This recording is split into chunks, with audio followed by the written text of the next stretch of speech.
lahat, kami ay mga mag-aaral sa ikapat na baitang. Ang ipakita namin ngayon ay mga gawain sa performance task namin sa asignatura, musika at sing.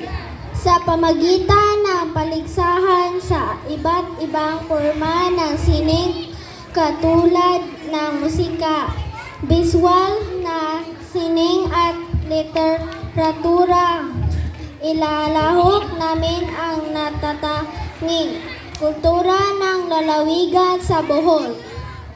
Ang isang grupo ang gumawa ng palamuti sa ulo bilang pagpapakita sa kanilang talento sa sining pang-visual. Ang isang grupo naman ang sasayaw, sandugo sa kuradang at kami naman ang nagpapakita ng talento sa literatura. Sa putong ito, kayo ay inaanyahang manood at pumapalakpak sa aming presentasyon. Sandugo sa kuradang!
Okay, maraming salamat mula sa ikaapat na